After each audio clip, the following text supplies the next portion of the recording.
జాగృతి జనంబాట కార్యక్రమంలో భాగంగా ఇవాళ 5వ జిల్లా మన వరంగల్ హన్మకొండ జిల్లాలను కంబైన్డ్గా చేసి పెట్టుకోవడం జరిగింది. మరి అందులో భాగంగా నర్సంపేట నియోజకవర్గంలో మేము మాదన్నపేట చెరువు, పెద్ద చెరువు, మంచి రెవెన్యూ, నర్సంపేట పట్టణంలో ఇంకా కూడా సాగు చేసేటటువంటి వందలాది ఎకరాలకు సంబంధించి పంట పొలాలకు నీళ్ళు ఇచ్చేటటువంటి చెరువు. పైగా మన నర్సంపేట పట్టణం నుంచి అటు నెల్లికుదురేనా రోడ్ ఎటు పోతుంది, రోడ్ నల్లబెల్లికి పోయేటటువంటి రోడ్లో ఏదైతే లో లెవెల్లో వంతెన ఒకటి కట్టినరో అది కూడా ఇప్పుడు ఇంట్లో మత్తడి దుంకిపోయేటటువంటి నీళ్ళతో ఓవర్ఫ్లో అయ్యేటటువంటి పరిస్థితి ఉన్నది.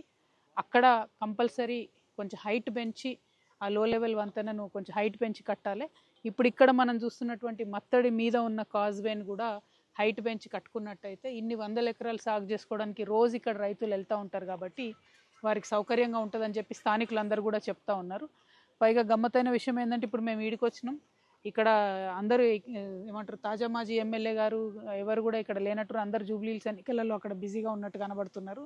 సో ఏ పార్టీలు ఎక్కడున్నా జాగృతి మాత్రం ప్రజల మధ్యలో ఉందనే విషయాన్ని మళ్ళొకసారి ప్రజలకు తెలియజేస్తూ ఈ కాజ్వే, ఇంతకుముందు ఆ బ్రిడ్జు, ఆ రోడ్డు అన్నీ కూడా శాంక్షన్ అయినట్టుగా చెప్తా ఉన్నారు. అది కూడా బీఆర్ఎస్ హయాంలోనే ఇదివరకే శాంక్షన్ అయింది. మరి ఎందుకు కట్టలేదు అనేటటువంటిది నర్సంపేట ప్రజలందరికీ కూడా బాగా తెలుసు, ప్రత్యేకించి నేను చెప్పాల్సిన అవసరం లేదు. సో ఒకరి మీద విమర్శ కాదు, కాకపోతే ఈ పనులు జరగవలసి ఉండే జరగలేదు. ఇది జరిగేటట్టుగా ప్రభుత్వం మీద మేము మాత్రం ఖచ్చితంగా ఒత్తిడి తీసుకొస్తాం.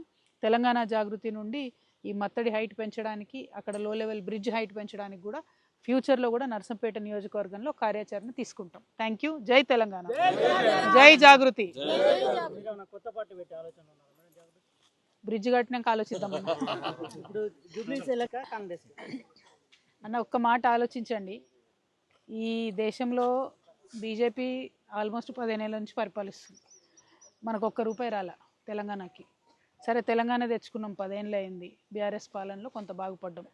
కానీ ఇంకా చాలా సమస్యలు అట్లనే పెండింగ్ ఉన్నాయి. ఇప్పుడు కాంగ్రెస్ వచ్చి 2 ఏళ్ళు అవుతుంది, అసలు ఏది కూడా ముందుకు సాగనటువంటి పరిస్థితి ఉన్నది. సో నేను అనేది ఏంటంటే ఎలక్షన్లు, ఓట్లు, సీట్లు, కొత్త పార్టీలు, పాత పార్టీలు అన్నీ చివరి సంవత్సరం చూసుకుందాం, ఎన్నికల సంవత్సరం. ఇప్పుడు మాత్రం ప్రజా సమస్యల మీద అందరం కలిసి మాట్లాడదాం. జాగృతి అదే పని చేస్తుంది, జనంలోకి వస్తుంది, జనం సమస్యలను ప్రభుత్వం దృష్టికి తీసుకొస్తుంది, ప్రభుత్వం మీద ఒత్తిడి పెంచుతుంది, వాటిని పరిష్కరిస్తుంది.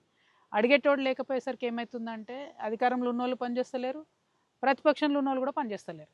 సో మేము అడుగుతున్నాం, మరి ప్రజలు మా వైపు నిలబడతారని బలంగా